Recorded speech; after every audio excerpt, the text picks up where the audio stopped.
Hello, welcome to the Attuned Therapist podcast.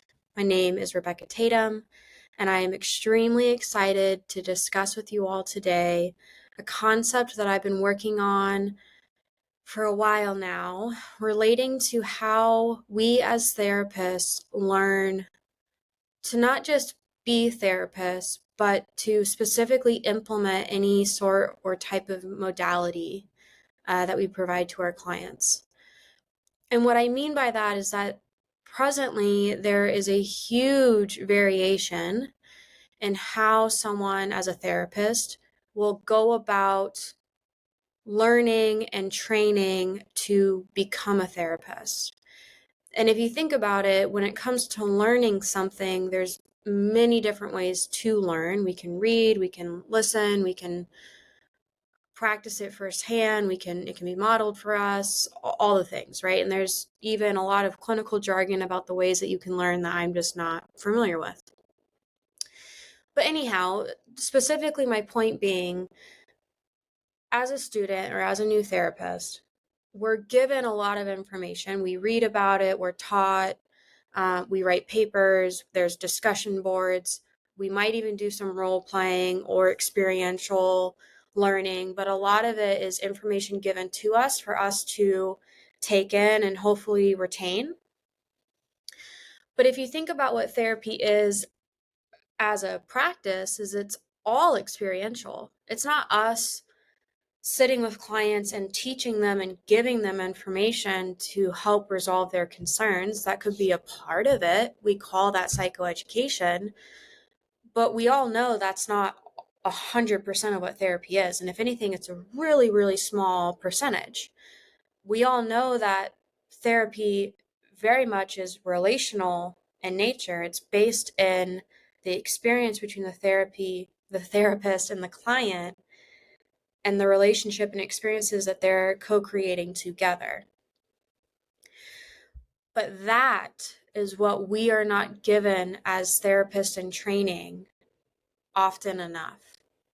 So I know that there are certain universities and educational programs that offer this type of approach where we as the student to become a therapist get to sit in that learner seat that is also the client seat. But it's not a requirement that every university program have that. And it's definitely not incorporated into every type of class or learning objective that we come across as we work towards becoming a therapist. And then once we do get into our internship and practicum, or even graduate and start to practice within the field, at that point, we are expected to be the therapist. We're no longer really given opportunity to sit in that learner's seat as the client, as what it feels to be in that seat of the relationship. Once you start to get into specific modalities, there are some out there that in their training process, they do have the therapist as the learner practice from the standpoint of what it means to be a client. So they experience the modality from the client's perspective, and it's part of their training experience. And most new modalities are incorporating that to some degree or another. Some emphasize it and value it way more than others. An example that I know specific to me is that within the EMDR basic training process, there is something called a practicum where we as the learners get the opportunity to practice the 8 phases of EMDR as both the therapist and as the client.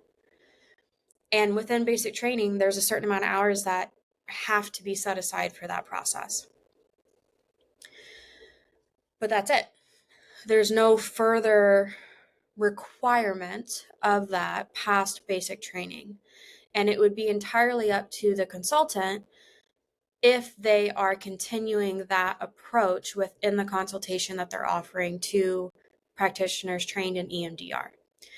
Comparatively, there's other training modalities that as you move up in certain level of certain certification or mastery, that experiential learning continues to take place. That practicum style learning continues. It doesn't just happen at the foundational level.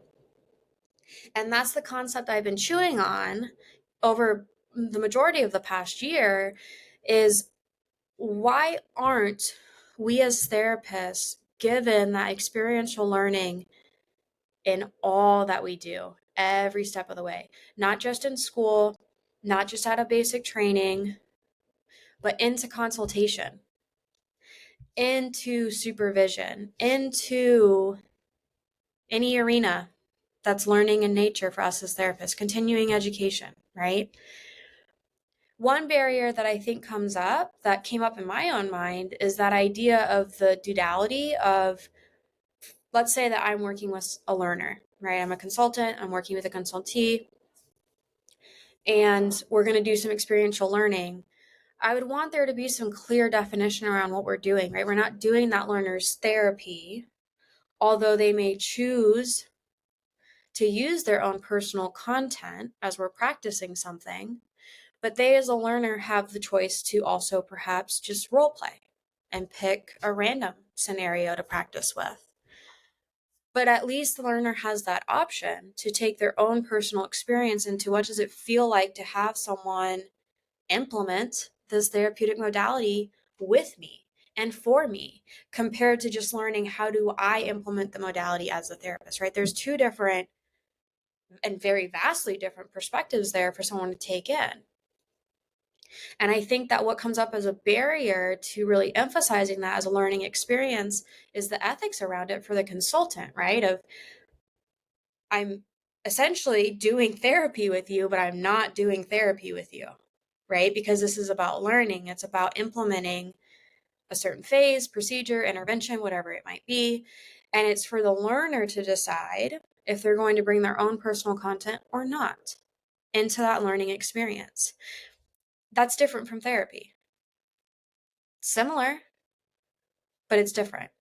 And I think that if we're very clear on the front end, as consultants, trainers, teachers, supervisors, whatever our role might be, if we're clear on the front end as to what and who we are and why we're doing what we're doing, and the autonomy and choice that the learner has every step of the way, and that we're emphasizing that for them every step of the way, it could be a beautiful learning experience that has clear ethics around it, clear understanding, clear expectation, an opportunity for reciprocal feedback about that process. And so I can see where certain barriers might come up in someone's thought process on implementing an experiential learning process such as this, but I don't know that the barriers are big enough for us to not do it. And I really, really think that regardless of modality or specific specialty within our profession, that we as a community have a really awesome opportunity to emphasize for ourselves that when we are in the learner seat, we want to have the opportunity to experience what it is we're learning as the client, not just as the therapist. Because there's such rich power in understanding that for ourselves and those that we work with. I've been saying it since I got trained in EMDR that anybody who's using this as a modality should do their own EMDR, because we get trained that it's this 8-phase approach, and there's certain things that you do within each phase, certain procedures, certain protocols. And when we're in that practicum experience and basic training, a lot of it is about us taking in how to implement that as a therapist, because we're learning it. It's brand new, right? But for the client, this isn't a procedure. This isn't a protocol. They don't give a shit about the 8 phases, nor should they. This is about healing for them. This is about having a mind-body experience of internal connection. It's about so much, right? And if you're just learning the protocols, there's a complete absence of what the experience of them can be for someone.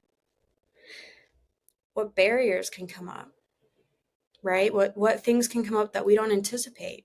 When in the EMDR community, we speak to, that's when we deviate from the standard protocol, right? So as a therapist, we understand what to do next. But shit, what does that feel like for the client? right? And what needs may be coming up for that human that if you've never gone through that experience, you very well may miss as a therapist. You may miss the opportunity to validate for them that this happens all the time and it's okay that it's happening. I'm here with you and we're going to get through it. The therapist might just go to the next protocol, next procedure. They may miss that human experience that's happening right in front of them because they don't have it themselves, and you can't see it in someone who's just sitting there, especially if they're good at masking and not showing what's going on internally.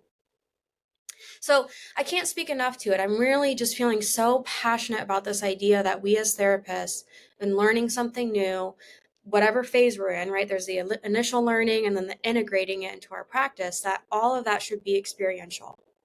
That all of that should include us taking time to pause and experience what it is we're learning from the client's perspective as a learner, not to just go and do our own therapy. That's still very good. Please continue to do that as your means allow you to.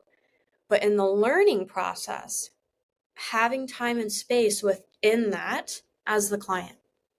How invaluable is that if you really stop and think about just how badass of a therapist you'd be to the clients that you work with if you just got it? Down to the cellular level, you get what's going on to some degree, right? Everyone's different. But you're not just shooting in the dark, and they're not just walking in the dark, hoping that this random map of procedures gets them where they're hoping to go, right? You've been there. You know exactly where they're about to step next.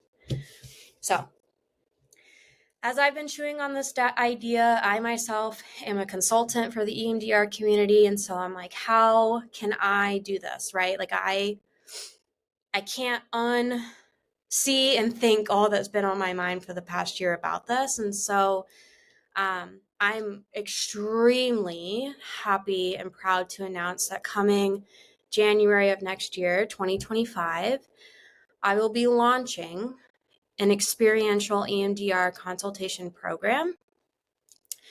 This will include consultation for certification, so you'll be able to complete your 20 hours through this program to be certified in EMDR. But it will also be available to anybody who has completed the basic training of EMDR, regardless of if or if not they are certified, a consultant, wherever they might be, and for whatever purpose. Because I would want anyone to be able to join this program to have the experiential learning, regardless of if they're already certified or not, right? Anyone could benefit from it. It's going to be a labor and baby of love for me to create this program. It's fairly new within our community, this concept, this idea, and I'm just so grateful and excited to be a part of launching something like this, because I can't imagine this not becoming really important to a lot of people within our community and even outside of EMDR.